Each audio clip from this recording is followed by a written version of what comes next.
और जैसे ही थोड़ा सा समय निकला, आज रोज प्रतिदिन भगवान भोलेनाथ शाम का समय और गंगा जी पर चले जाए, और भोलेनाथ जी गंगा जी पर जाएं, और वहां माता पार्वती को मालूम नहीं कि प्रभु आजकल हमेशा तो मेरे को साथ लेकर भ्रमण पे निकलते थे, आजकल भोलेनाथ जी जाते कहां हैं, शंकर जी जा कहां रहे हैं, पता नहीं कहां रहे। और बाबा भोलेनाथ जी का स्मरण करा। माता पार्वती ने उसी समय पर गणेश जी को भेजा, गणेश जरा मालूम करो पिताजी कहां जा रहे हैं। और पिताजी को देखकर गणेश जी आए और आकर कहा, मां पिताजी तो कुछ कन्याओं के साथ में, कुछ स्त्रियों के साथ में गंगा जी के जल में अटखेलियां कर रहे थे। इतना तो मां से कहना था। भोलेनाथ जी के शब्द सुनकर, गणेश जी के वाक्य सुनकर मां जगत जननी क्रोध में लाल हो गई।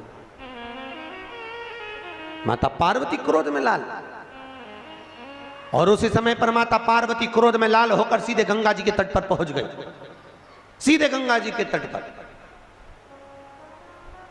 और गंगा के तट पर माता पार्वती जब पहुंची और जगत जननी ने देखा 5 स्त्रियों के साथ में, 5 कन्याओं के साथ में भोलेनाथ पानी से क्रीड़ा कर रहे हैं। कभी शंकर भगवान उन पर पानी फेंके, कभी वो कन्या इन पर पानी फेंके, कभी शिव पानी फेंके। इतने में माता पार्वती क्रोध में लाल होकर बोली, भोलेनाथ। जैसे भोलेनाथ जी को आवाज दी, शंकर भगवान जल क्रीड़ा करते हुए खड़े हुए, और खड़े होकर बोले, क्या बात है पार्वती, इतना क्रोध क्यों करती हो। पार्वती बोली, भोलेनाथ ये स्त्रियां कौन, ये नारियां कौन है। मैं एक पतिव्रता धर्म का पालन कर रही हूं, और आप इन स्त्रियों का संग कर रहे हो। होता है कभी कभी, एक पति अपनी पत्नी को रोज धमकी देता था, तू मेरे से सही सरिया कर। भगवान कृष्ण की 16,108 रानियां थी, मैं दूसरी शादी कर लाऊंगा। बेचारी पत्नी बड़ी दुखी रहती थी। एक बार हमारे यहाँ कथा में आई कि गुरुजी मेरा पति रोज धमकी देता है, मैं क्या करूं। मैंने पूछा क्या धमकी देता, कि हमेशा बोलता है भगवान कृष्ण की 16,108 रानियां, मैं दूसरी शादी कर लाऊंगा, तू मेरे से अच्छे से रिया कर। तो मैंने कहा वो तुझे धमकी देता है तो तू भी दे दे, कि द्रौपदी के 5 थे, तू क्यों।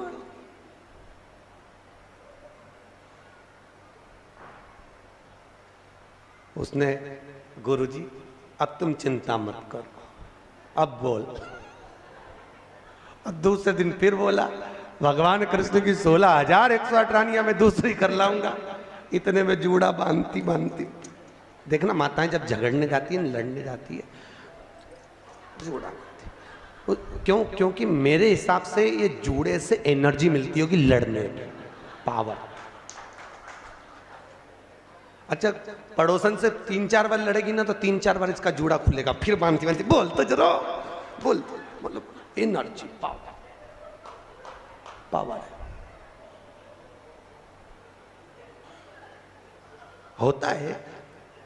एक पंडित जी बहुत कथा वाच रहे थे, बहुत जोरदार जोरदार कथा वाचे, तो एक सरदार जी ने पूछ लिया, महाराज इतना ज्ञान कहाँ से आता है तुम्हारे पास में। पंडित जी बोले, हमारा ये चोटी है ना, ये अर्थिंग का ये तार है, एंटीना, ये ऊपर से आता है, इसलिए हम बोल देते। इतने में तुरंत सरदार जी बोले, तुम्हारी चोटी से बड़े तो हमारे बाल, फिर हमको ज़्यादा ज्ञानी होना चाहिए। इतने में पंडित जी बोले, ज्ञान तो तुमको आता है, पर ये अर्थिंग का तार है, नीचे टपक जाता है, ज्ञान आने की कमी नहीं, आता जरूर है, सब चला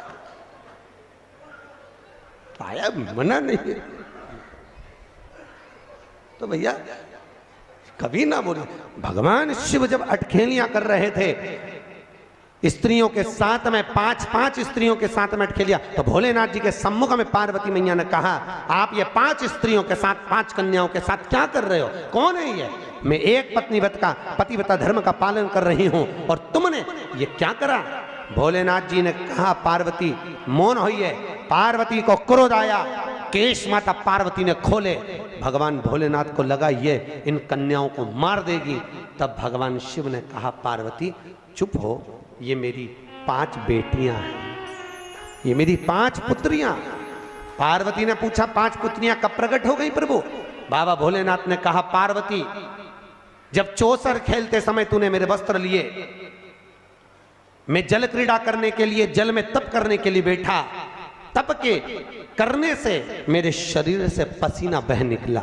उस पसीने से 5 धाराएं प्रकट हो गईं। उस 5 धारा से गंगा जी की गोद से मेरी ये 5 बेटियां प्रकट हुई है। पहली जया, दूसरी विषहरा, तीसरी शामली बारी, चौथी देव और 5वीं दोतली। ये 5 कन्या शंकर जी की 5 बेटियां। उसी समय पर माता पार्वती ने गंगा जी के जल को हाथ में लेकर कहा, गंगा तू मेरी बहन है, मेरे गर्भ से तो संतान नहीं हुई, पर तूने मेरे बच्चों को पाला पोसा बड़ा किया, इसलिए तेरे घाट पर आने वाला व्यक्ति शंकर जी के साथ तेरा स्मरण करेगा और जो हर हर गंगे बोलेगा, गंगा उसको तेरे स्नान का पुण्य घर बैठे मिल जाएगा। हर हर गंगे बोलो जम के। केवल गंगा के साथ उसी दिन से हर हर शब्द जुड़ गया और जिंदगी हो गई आपकी बोलते बोलते। आपको अभी तक नहीं मालूम होगा कि हर हर गंगे क्यों बोलते। भैया शिव महापुराण में एक एक संवाद है। चावल क्यों लगाना चाहिए, शिव जी को कंकु क्यों नहीं लगाया जाता, शंकर को कुंकू नहीं लगता, रोली नहीं लगती, क्योंकि भगवान शंकर जब एक बार बैठे थे तो एक भगत ने शिव जी का कुंकू अभिषेक कर दिया था। कुंकू अभिषेक करा, इतने में माता जगत जननी जगदम्बा उसी समय पर आ गई। पार्वती ने शंकर जी के ऊपर से रक्त की धार जब बहते हुए नीचे आई, भोलेनाथ जी के शरीर से रक्त बहता देखकर माता पार्वती को क्रोध आ गया। पार्वती ने उसी समय पर श्राप देना चाहा। शिव जी ने कहा, पार्वती उसने कुंकू अभिषेक करा है और तू श्राप दे रही है। पार्वती ने कहा, मैं जान नहीं पाई, पर भोलेनाथ आपसे वचन देती हूं कि आज के बाद आपके शरीर पर यह रक्त ना देखूं। इसलिए आज तक शंकर जी के शिवलिंग पर कभी कंकु नहीं चढ़ाया जाता, कुंकू नहीं चढ़ाता। शिव जी को चंदन चढ़ेगा, हल्दी चढ़ेगी, अष्टगंध चढ़ेगा, गुलाल चढ़ेगी, अबीर चढ़ेगा, पर कुंकू शंकर को कुंकू नहीं। जैसे अधिक मास के महीने में, अभी जो अधिक मास आ रहा है ना, आपके लिए तो लाभदायक है, समझ लो ये कथा। अधिक मास के महीने में जैसे पहले दिन का अधिक मास होता है, ऐसे 5वां दिन का जो अधिक मास होता है, पंचमी तिथि का, पंचमी तिथि का अधिक मास, शास्त्र कहता है कि जिसके घर में संपदा की कमी हो, पैसा आ ही नहीं रहा हो, सब दूर उलझ गया हो, बहुत टेंशन चल रहा हो, 3 साल में एक बार अधिक मास आता है। अधिक मास की पंचमी तिथि के दिन गन्ने का रस, गन्ने का रस जानते हो, ईख का रस, गन्ने का रस तुलसी जी के क्यारे में हाथ में लेकर 7 बार अपना नाम और गोत्र बोलकर छोड़ दो। जिंदगी में 3 साल में तो करोड़पति बनकर बैठ जाओगे, कभी लक्ष्मी की कमी नहीं आ सकती। अगला अधिक मास आएगा तो तुम तैयारी में बैठे रहोगे कि फिर पंचमी तिथि आए, फिर मैं गन्ने का रस डाल। केवल अधिक मास में होता है, अधिक मास के सिवा नहीं कर सकती, केवल अधिक मास, अधिक मास के अंतर्गत करें। और आपको तो मौका मिल रहा है, ज्येष्ठ का अधिक मास है इस साल, बड़े प्रेम से आनंद लें। अधिक मास का महीना भगवान शिव के स्मरण का माह, ठाकुर जी के भजन का महीना, भगवान नारायण के लाड़ लड़ाने का महीना। खूब प्रेम से भजन करो, जितना भजन कर सकते हो उतना, और काउंट कर कर नहीं कि कितना भजन करा है। कई लोग हाथ में वो बटन दबाते रहते हैं, राम राम राम राम, काउंट नहीं करना है, कर लो जितना कर सकते हो। अधिक मास के महीने में जितना पुण्य कमा सकते हो कमा। भजन चित्त धरी। आज शिव महापुराण की कथा कहती है, माता पार्वती के सम्मुख में 5 कन्याओं को देखकर गंगा जी के सम्मुख में जब बात प्रसिद्ध करी, तब माता पार्वती से शिव जी ने कहा, ये मेरी 5 बेटियां हैं। पार्वती जी ने 5 को गले से लगाया।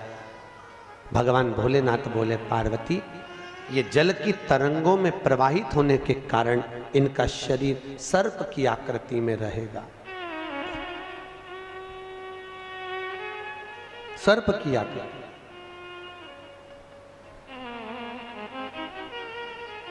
और वो 5 कन्या शंकर भगवान की 5 सर्प रूप की बेटियां हुई। सर्प रूप। आज भी नाग पंचमी के दिन घर के दरवाजे पर, घर के दोनों ओर, अब इधर पूछते हैं कि नहीं पूछते मालूम नहीं, पर नाग पंचमी के दिन 5 सर्प यहां बनाते हैं। 5 सर्प बनाए जाते हैं। वो शंकर भगवान की 5 बेटियां बनाई जाती है और नाग पंचमी के दिन उनकी पूजन होती है।